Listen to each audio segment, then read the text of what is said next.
दो प्रकार की उपासना होती है।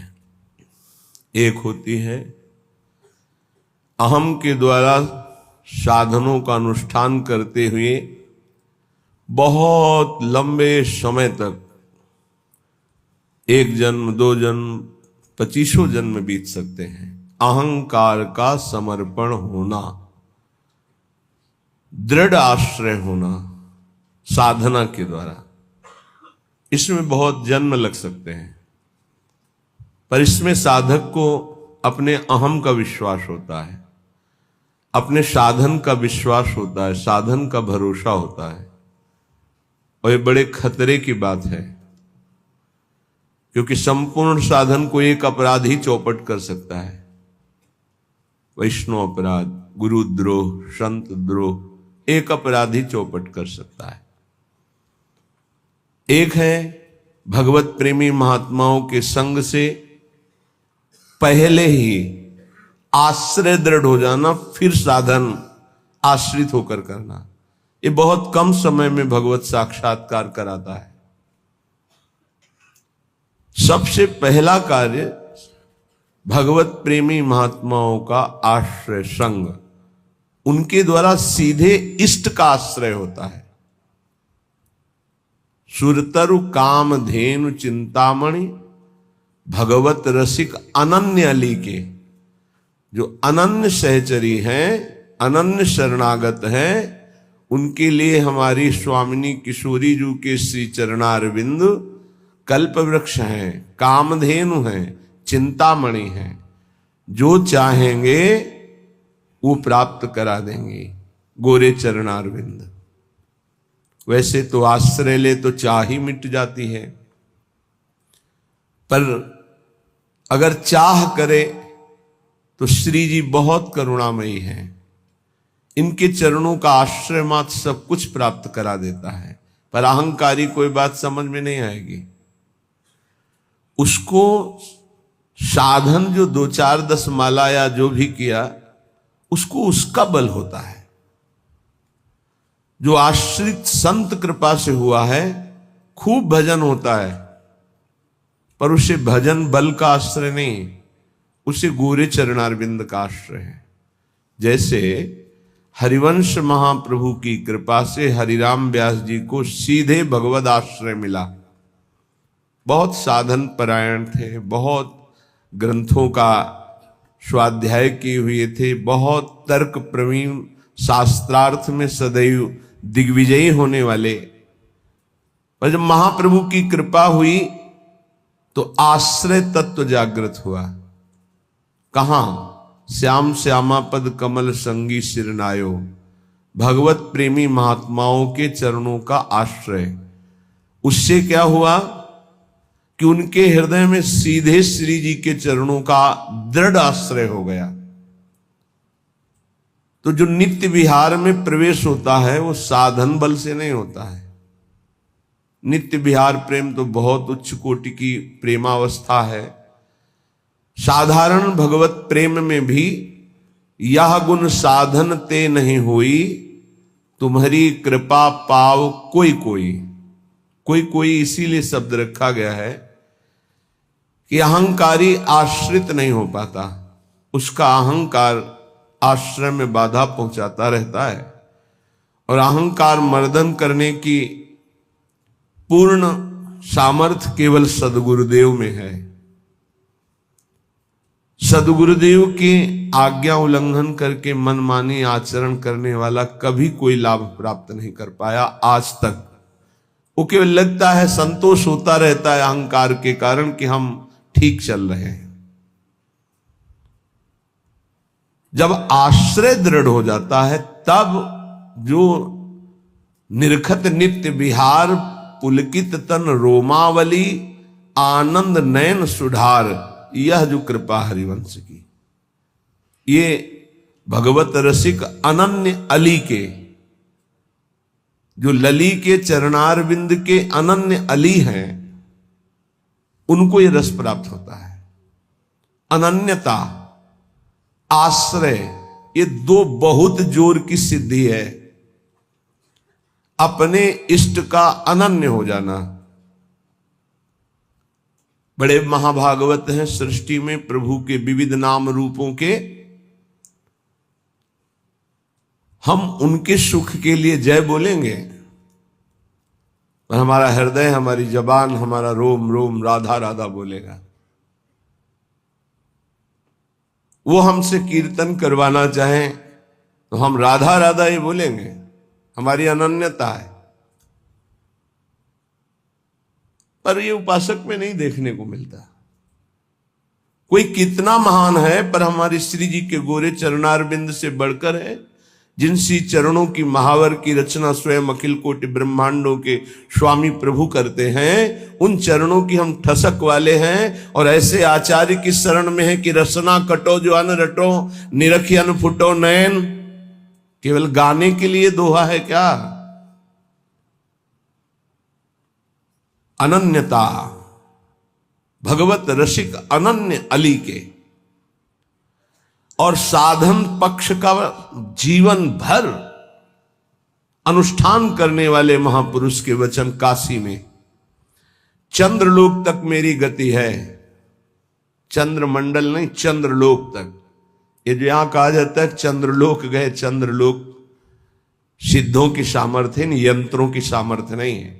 एक अंतरिक्ष के किसी एक विभाग में उसे चंद्रलोक मान करके बोला जा रहा है। चंद्रलोक तक पहुंचे, सूर्य के हजारों योजन ऊपर चंद्रलोक है। सूर्य का सानिध्य सह पाना ये केवल भगवान अरुण जी की और हनुमान जी जैसे महापुरुषों की सामर्थ्य, दूसरे की नहीं।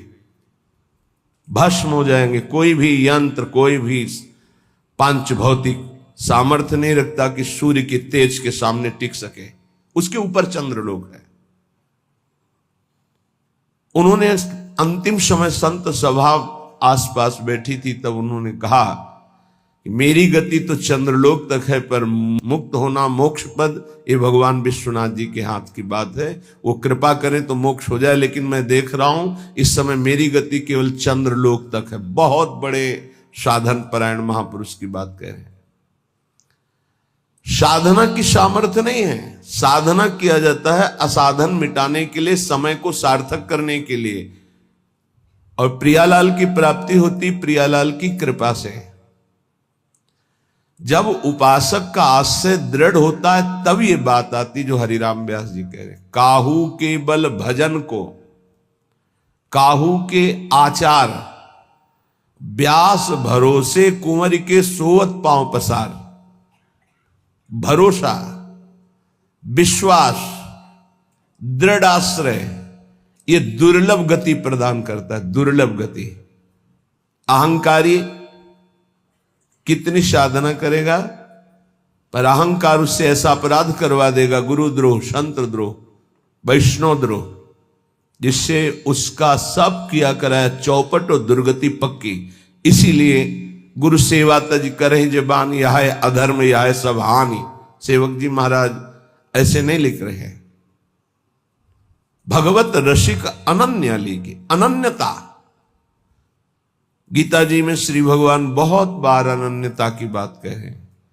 सिद्धांत विचार लीला में ध्रुवदास जी कह रहे, जो अनन्य भयो ताको भाग कहा कहिए। आराध्य देव की अनन्यता और दृढ़ आश्रय बहुत बड़ी उपलब्धि है, सिद्धि है। कितने ऐसे वैष्णव उपासक हैं जिनकी केवल फल में बुद्धि रहती है। इनको अपने घर ले जाए, इनको खवा दे तो हमें ये फल मिलेगा, इनको ऐसा करे तो ये हमें लाभ मिलेगा। और लाभ का जहां नाश हो रहा है वास्तविक, उसका सुधार नहीं है। अंधा बटे पड़ा चबाए, अपराध खाता जाता है और वो सोचता है मैं साधन संपन्न हो रहा हूं। जिनके कानों में शब्द पड़ रहे हैं भागवती, उनको संभलना चाहिए। अपने इष्ट की अनन्यता ही बेड़ा पार करेगी। तुम्हारे साधन बल में इतनी ताकत नहीं है कि इस महान भव समुद्र से पार हो जाओ। आचार्य चरण कह रहे हैं, क्वाहम मूढ़मति क्व नाम परमानंद एक सारम रसम। मैं मूढ़मति, कहां परमानंद का सार राधा नाम। वो अपने को मूढ़मती समझ रहे हैं। आप इतने विद्वान बुद्धिमान हैं, साधन से वस्तु प्राप्त कर लेंगे, तो हम फिर साधन क्यों करें? असाधन मिटाने के लिए। साधन नहीं करोगे तो असाधन बनेगा।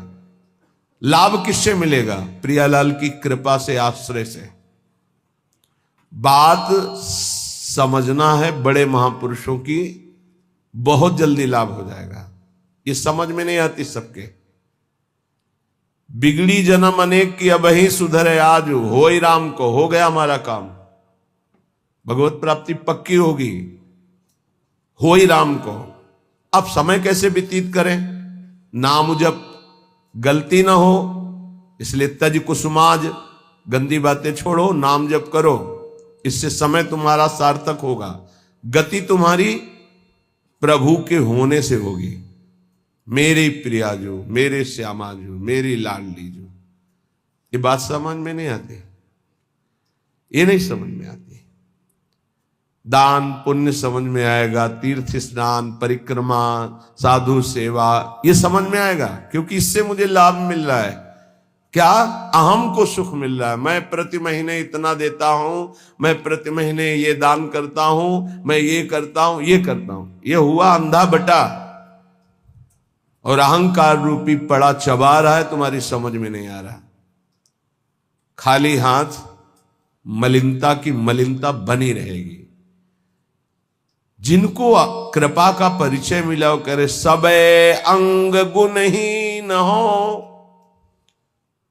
देख लो, नित्य विहार रस की रचना करने वाले महापुरुष कह रहे हैं, जो सर्वोपरि रस के ज्ञाता हैं, वो कह रहे हैं सबे अंग गुणहीन हो, ताको जतन न कोई, एक किशोरी कृपाते, जो कछु होई सो होई।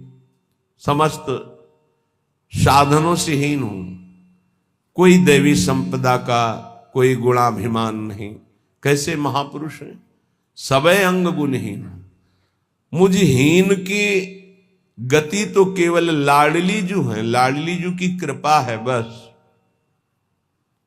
सो कृपाति सुलभ नहीं, ताको कौन उपाय, चरण शरण हरिवंश की सहज ही बन्यो बना। वो भी कृपा ऐसे सुलभ नहीं होती किशोरी जी की।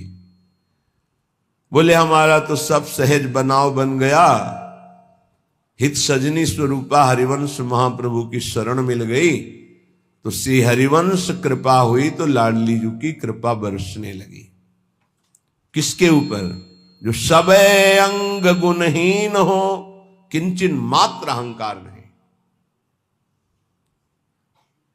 प्राय हम देख रहे हैं कि अहंकार की धरा में जिससे अहंकार पुष्ट हो, वो कार्य करने में सुख मिल रहा है अंतःकरण को। ध्यान से देखिएगा तो आपको परिचय मिल जाएगा। मैं ये कर रहा हूं, मैं ये करूंगा, मैंने इतना जपा, मैं इतना जपूंगा, ये अहम अंदर जो है वो सुखानुभूति दे रहा है, वो साधना की। और महान प्रेम रस प्राप्ति के लिए साधन सुख का नहीं, आश्रय सुख का रसास्वादन होता है। साधन तो आश्रित से ऐसा होता है कि अहंकारी से हो ही नहीं सकता है। 5 मिनट में जो आश्रित का भजन होगा, वो 5 घंटे अहंकारी करे तो भी नहीं पहुंच सकता। आर्त भाव से द्रवित हृदय से 5 मिनट तन्मय होकर जो उसका भजन हुआ, उसकी बराबरी अहंकारी 5 घंटे क्या 5 दिन करे तो बराबरी नहीं कर सकता। आश्रय समझ पा रहे हो? भगवत कृपा से तो समझ लीजिए, हृदय से आश्रय। समय व्यतीत करने के लिए नाम जप। हम आश्रित हैं, इसके लिए पवित्र रहना अनिवार्य है। तो कोई हमसे गंदी बात, गंदी क्रिया, गंदी सोच, गंदे लोगों का संग न बन जाए, ये सावधानी। तब जाके उपासक के हृदय में भगवदानंद स्फुरित होता है। ये सब बहिर्मुख अपनी केवल अहंकार की वृत्ति को पुष्ट करके साधना का अहम रख करके परम पद प्राप्त करना कदापि नहीं। अंतर्मुख होकर देखो, कृपा के बिना एक क्षण भी तुम नाम जप नहीं कर सकते। कृपा आपके ऊपर है, उस कृपा की बलिहारी नहीं जा रहे और अहम को पुष्ट कर रहे हो। बहुत सावधानी, अंदर का विषय अगर इसे सुधारोगे नहीं तो बहुत लंबा समय चला जाएगा, बहुत लंबा समय। बाहरी वेश परिवर्तन से, बाहरी स्थान परिवर्तन से कोई फर्क नहीं पड़ता मन में, अहंकार में, दोषों में। जब तक हमारा चिंतन परिवर्तित नहीं होगा तब तक बात नहीं बनेगी। अहम युक्त चिंतन मूढ़ता को धारण करता है। मूढ़ पुरुष कभी परम पद का अधिकारी नहीं होता। दैन्य भाव प्रियाजू को अत्यंत प्रिय है और ये अहम नष्ट होकर दैन्य आना केवल गुरु कृपा से होता है। एक है, उनको बस शरणागति के बाद एक ही उपदेश कि तुम जितना दान पुण्य करते हो सब बंद कर दो, यमुना जी में फेंक दो, या ऐसी जगह दे दो कोई तुम्हारी तरफ देखे ना, कोई तुम्हें बाद में धन्यवाद न दे ऐसा, और नमक रोटी खाओ, भजन करो, श्री जी मिल जाएंगे। पर वो सम्मान प्रिय जीवन तो हमको बर्दाश्त नहीं हो। और सार्वभौम सत्संग हो रहा किसी व्यक्ति के लिए नहीं, वो तुम्हारे अंदर की कमजोरी को दूर कर रहा है, उस कमजोरी को मार रहा है जो तुम्हारे भजन को खा रहा है, तुम्हारे भजन को छीण कर रहा है। पर वह अहंकारी चोरों को संभाल के हृदय में रखता है और सत्य मार्ग की वृत्ति से दूर हो जाता है। वो समझ नहीं पाता, वो संत वाणी को, गुरु वाणी को अपना विरोधी समझता है और अपने विरोधी काम, क्रोध, अहंकार, मोह, मद इनको मित्र समझता है। इनको बचाने के लिए सत्संग रूपी प्रहार से बचा जाता है। नहीं, इतने प्यारे इन दोषों को हम कैसे निकाल सकते हैं? सत्संग छोड़ देंगे, सामने आना छोड़ देंगे, लेकिन भगवत प्रदत्त बुद्धि के द्वारा विकारों को छोड़ दें, ऐसा कैसे हो सकता है? यही दुर्गति जीव की है। भगवान की तरफ से सब बानक बन गया। मानव देह वृंदावन आ जाना, रसिकों से शरणागत होकर दीक्षा ले लेना, साधन पद्धति का ज्ञान करा देना, पर उनको कुछ नहीं। हाथी का स्नान सब हुआ, हाथी स्नान किया, सूंड से रज लिया, फिर ऊपर सब डाल लिया, क्या हुआ? चाहे जितना निर्मल करो, अहंकारी अपने आप को मलिन रखना ही अच्छा समझता है। देह भाव वाले जनों का संग कभी नहीं करना चाहिए। इनके संग से केवल दुख, अशांति यही प्राप्त होती है। अपने को सदैव अहंकार रहित बनाने के लिए ही तो हम साधना कर रहे हैं। और हमारा बंधन है क्या? हमारा बंधन क्या है? संस्कृत मूल सूल प्रद नाना सकल सुखदायक अभिमाना। ये अहंकार ही तो बंधन है। और यही मिटाने के लिए जब हम गुरु शरण में होते हैं और जब अहंकार पर घन चलता है, भाग पड़ते हैं। अहंकार पर चोट नहीं होनी चाहिए। फिर मिटाना किसको था? साधना किसकी थी? इसलिए उपासक सावधान। श्रीपाद प्रबोधानंद जी कह रहे हैं, भ्रातस्ते किमु निश्चयेन विदितः स्वस्यांत कालः किमु त्वं जानासि महामनुं बलवतो मृत्युर्गतिस्तंभने मृत्युस्तत्करणं प्रतीक्षत इति त्वं वेत्सि किं वा यतो बारंबारमसंक एव चल से वृंदावनादन्यतः। भ्रातस ते किम निश्चयन विदितः श्वस्यांत कालः किम। ए भाई, क्या तुम जान गए हो कि तुम्हारा मृत्यु का समय कब है? तुम निश्चित जानते हो? तो उत्तर आएगा नहीं, नहीं जानता। तो फिर तुम बलवान मृत्यु की रोकने की गति क्यों नहीं प्राप्त कर रहे? जहां तुम्हें मृत्यु छू न सके ऐसी स्थिति में क्यों नहीं पहुंचना चाहते हो? क्यों बार बार जन्मना मरना पसंद करते हो? अर्थात इस भयावह दुखालय संसार से तुम मुक्त होने का उपाय क्यों नहीं कर लेते हो? तुम्हें पता है एक दिन मृत्यु आएगी, उस दिन का मुझे पता नहीं।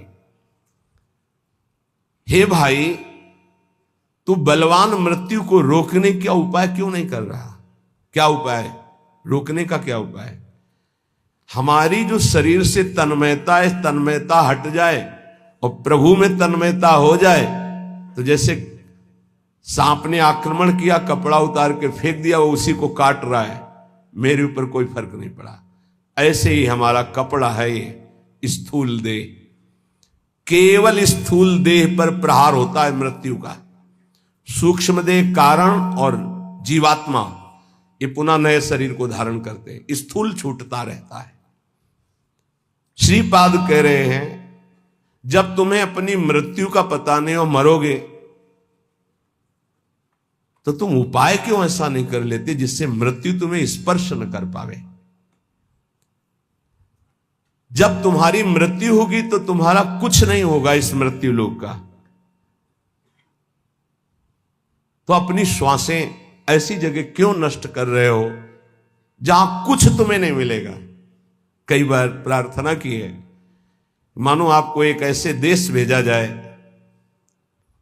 जहां बहुत सब सुविधाएं मिल जाएंगी, खूब भोग भोगो, रुपया पैसा मकान सब, लेकिन वीजा है आपका, उसके तिथि तारीख पूर्ण होने पर आपको तुरंत वापस बुलाया जाएगा।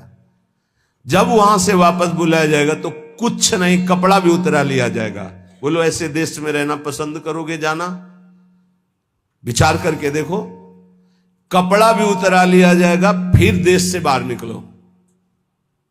चाहे जितना पुत्र पुत्री परिवार, रुपया पैसा, गाड़ी घोड़ा मकान सब एकत्रित कर लिया, लेकिन जब उस देश का वीजा खत्म होगा तो कपड़ा भी उतरा लिया जाएगा और आपको भगा दिया जाएगा। बोलो, ऐसे देश में रहना पसंद करोगे? राजी रहोगे? सब कोई कहेगा नहीं। तो ऐसे ही देश में तो रह रहे हो, इसी देश में रह रहे हो, इसका नाम मृत्यु लोक है।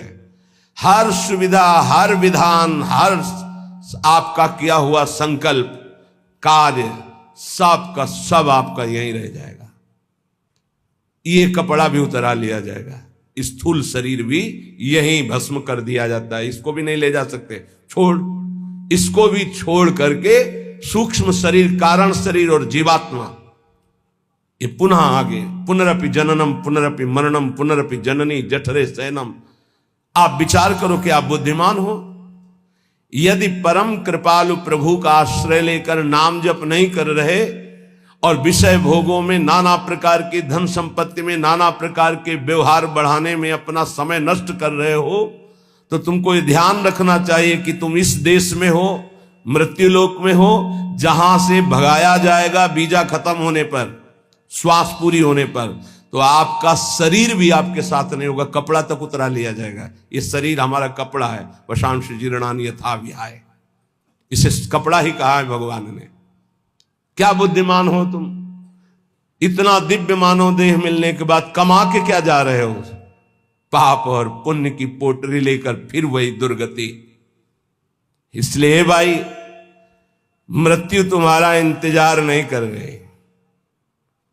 भाई, बेटी का ब्याह रहेगा, पूरा कर ले तो हम थोड़ा भी, या थोड़ा अमुक कार्य रह गया, नहीं, तत्काल प्रहार करेगी, बस समय आने दो। चाहे वो पुण्यात्मा हो, चाहे महात्मा हो, चाहे दुरात्मा हो, सबके ऊपर उसका प्रहार होता है। पर महात्मा अपनी स्थिति इतनी ऊंची उठा लेता है कि मृत्यु जनित उसको दुख नहीं होता। जैसे मत वाले हाथी के गले से फूलों की माला कब टूट के गिर गई पता नहीं चलता, ऐसे भगवत प्राप्त महात्मा का शरीर कब छूट गया उसको कोई पता नहीं, क्योंकि हर समय जिसमें रमण कर रहा था वो उसी में रमण करता है। शरीर एक स्वप्न की तरह छूट गया। इसलिए मेरी प्रार्थना मान ले भ्रातस, ए भाई, बारंबार असंख्य चल से वृंदावनादन्यतः। वृंदावन, प्रिया प्रीतम, प्रेमी जन, भगवान नाम, इनको तू छोड़कर बार बार अन्य चिंतन करता है, अन्य क्रियाएं करता है, अन्य बातों में मन लगा रहा है। तुझे डर नहीं लग रहा कि तेरी मृत्यु होने वाली है? बहुत भयावह संसार है, बहुत भयावह। चूंकि आपको भुलावे में डाल दिया गया इसलिए आपको ऐसा नहीं लग रहा। यहां प्रति मिनट प्रति सेकंड ऐसे सावधान है जैसे युद्ध क्षेत्र में चारों तरफ से बाण चल रहे हो और वो महारथी अतिरथी वीर अपने को बचाते हुए निकल रहा हो, ऐसे चला जा रहा है। एक एक सेकंड सावधान, नेत्र खुले, हर समय मंत्राकार वृत्ति, कभी भी शरीर छूट सकता है। क्यों? क्योंकि पता है ऐसी स्थिति है। आपको एकदम भुलावे में डाल दिया गया है। आपके पास वो पार्षद नहीं है जो आपको सावधान करे। बड़ी कृपा है जिनको भगवान ने ऐसी बुद्धि दे दी, ऐसी विवेक दे दिया। यहां से चलना है, रहना नहीं, देश बिराना है। सबसे सबकी सेवा करो, सबको प्यार करो। वो प्यार, वो सेवा एकमात्र भगवान के प्रेम के लिए, भगवान की प्राप्ति के लिए। खूब धन कमाओ, धर्म पूर्वक दूसरों को सुख पहुंचाओ और उस सुख को भगवान के चरणों में समर्पित करो, तो सुख सिंधु भगवान तुम पर प्रसन्न हो जाएंगे। मृत्यु पर तुम विजय प्राप्त कर लोगे। ए भाई, बार बार धाम छोड़कर, नाम छोड़कर, प्रिया प्रीतम को छोड़कर संसार का चिंतन करते हो, पता है किसी भी श्वास में तुम्हारे ऊपर मृत्यु का प्रहार हो जाएगा।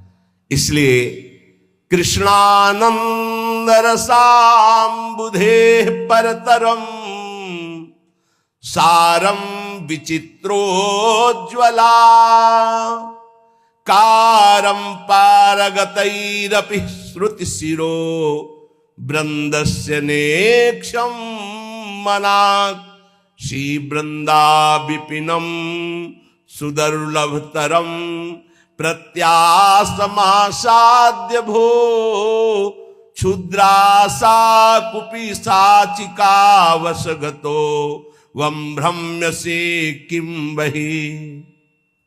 ए भाई, यदि वृंदावन तुम्हें आने को मिल गया, वृंदावन का एक भी घंटे आपने वास स्वीकार किया, यहां रहे एक घंटे भी, और नाम जप कर लिया या सत्संग सुन लिया या बिहारी जी के दर्शन कर लिए, तो उज्ज्वलाकार श्रेष्ठतम सार अर्थात महाप्रेम प्राप्ति के लिए तुमने कमर कस ली। थोड़ा समय भी वृंदावन में व्यतीत किया तो कृष्णानंद रसाम्बुधे परतरम सारम विचित्रोज्ज्वला। ये धाम कृष्णा श्री स्वामिनी जी का नाम है, प्रिया जी का नाम कृष्णा भी है। कृष्णानंद रसाम्बुधे, प्रियालाल के अद्भुत आनंद रस का समुद्र वृंदावन है। यदि आप थोड़ा भी रह गए तो आपका मंगल हो जाएगा। सत्संग जो सुनते हैं उनके जीवन का कैसे परिवर्तन हो रहा है, ये भगवत कृपा से दर्शन करने को मिलता है। पर दीपक तले अंधेला, ये जरूर कहावत सार्थक नजर आती।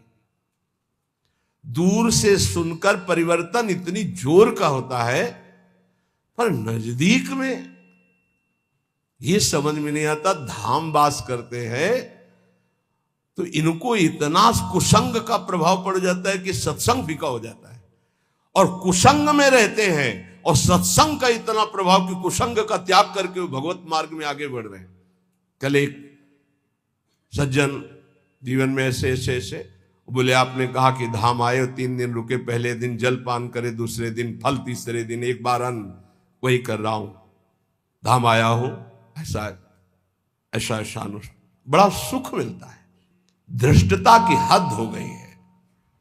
जीव जानबूझ, जैसे मल का कीड़ा, विष्ठा का कीड़ा, उसे अमृत कुंड में डालना चाहो तो वो अपने को बुरा मानता है और वो सोच रहा है ये हमारा अहित कर रहा है, मुझे विष्ठा क्यों नहीं मिल रहा। ऐसे ही विषय का कीड़ा बना हुआ जीव विषय में कूदना चाहता है। प्रभु के आश्रित होकर अगर वैराग्य मार्ग में कदम रखा है तो रुपया प्राप्ति का उपाय नहीं रखना चाहिए, ध्यान रखना।